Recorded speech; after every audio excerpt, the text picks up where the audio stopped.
Hi, Scorpio. Welcome to Pandora Astrology's monthly horoscope for March of 2020. For you this month, there's going to be some interesting Mercury retrograde activity along with some moon activity. But we're going to start with Venus and Mars. Julie has some things to say about that, as well as Saturn. Hey, what's up with the relationship planets this month for Scorpio, Julia? Well, Scorpio, Venus, the planet of relationships, is going to be entering your seventh house of partnership on March 4th. Since Venus is spending most of the month in your seventh house, she really loves being there. So, this is a really great transit for dating if you're single. It's also good for your relationship if you are in one. And that means that you could just be experiencing more pleasure and harmony with your partner, which is always good. Then I'd like to talk about Mars because Mars is the planet of activity and drive, and he's going to be spending most of the month in your third house of communications, and it's also the house of siblings as well. So your tongue may be extra sharp this month, so be careful that you're not going to saying things which you can't take back as well. Because Scorpio, you're very good with you can be very good at reading people, but just be a little extra careful with how you're kind of communicating your truths. Let's put it that way. And if you do have some siblings, then you also might be a little bit more prone to experiencing some conflict with them as well. Now, what's also going on this month is we are having the spring equinox, and that's going to be on March 19th. And the spring equinox is when the sun has moved from the final degree of Pisces into the first degree of Aries. So it's really a time for kind of a new cycle in your life.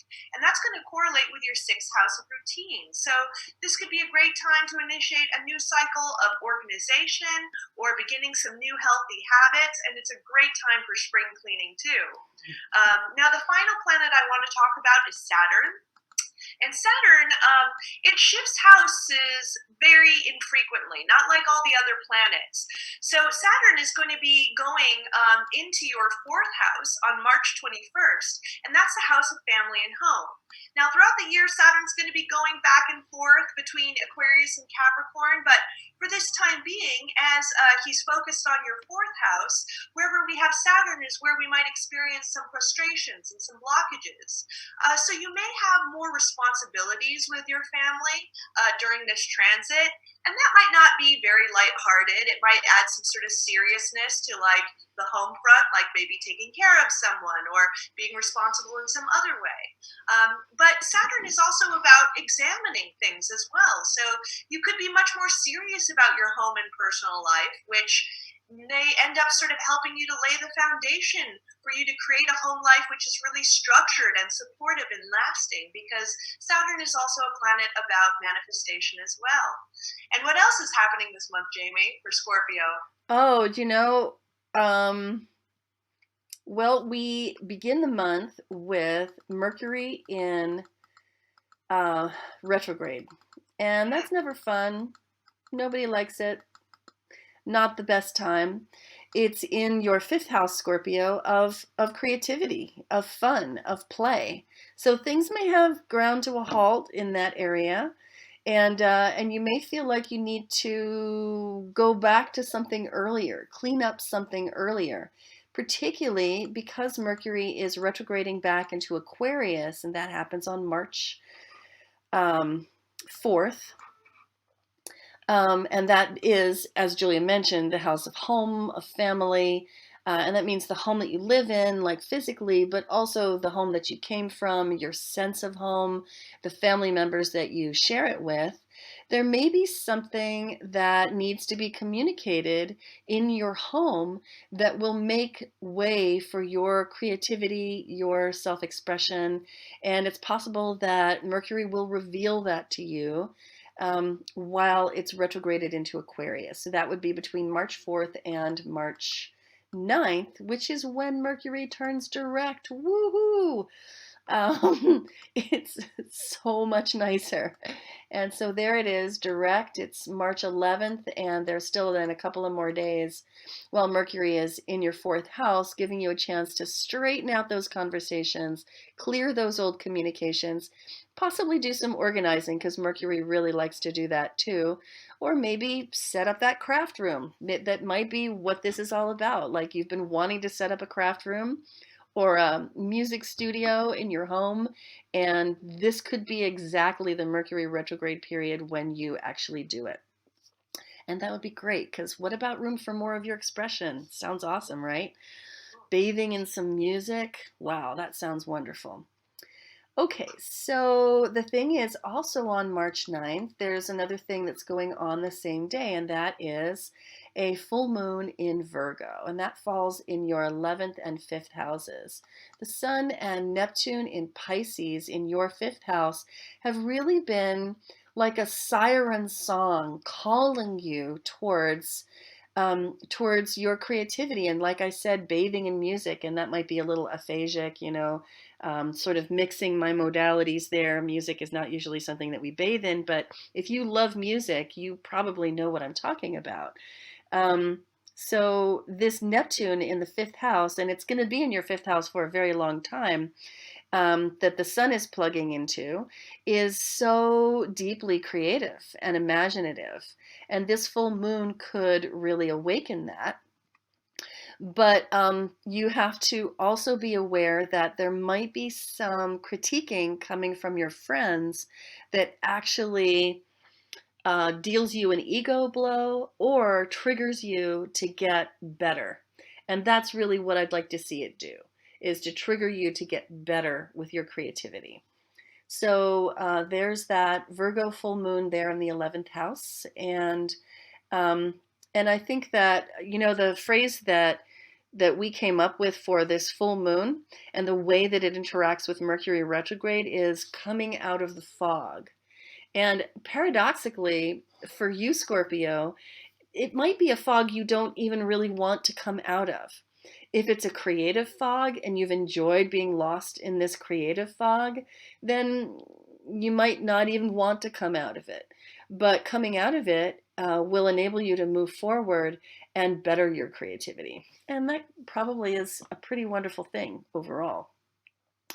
Okay, and really my definition of creativity is anything that comes from within you and out into the world. And it doesn't really matter what your creative form is. It might be, making music on a mixing board or just playing music on a mixing board. It might be developing playlists. It might be, making tchotchkes and selling them on eBay. It might be work for your kids' PTA. Who knows? Whatever it is, it's yours and it's important.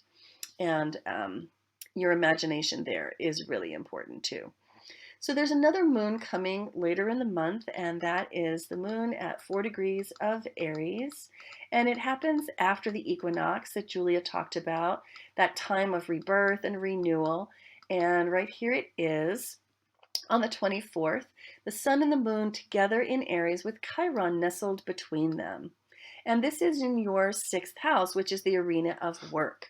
Now, the thing about your 6th house, and especially this is true if you're a Scorpio riser as opposed to a Scorpio sun, that there may be just a natural tendency that you have to sometimes be too blunt at work, to sometimes be so much of a go-getter that you run over people and don't even realize that you did it. So this could be a moon that brings some things right up in your face, in which case it's no use playing the victim. It's no use getting all sensitive about it. Instead, it's better to just face it head on and let some really deep healing happen so that you can proceed forward being assertive and not, if you've been prone to sitting on your assertion and not asserting yourself enough, this is time to correct that. If you've been overly assertive and running people over, it's time to correct that. If you've been passive aggressive, asserting yourself in ways that are, sneaky and underhanded, it's time to correct that.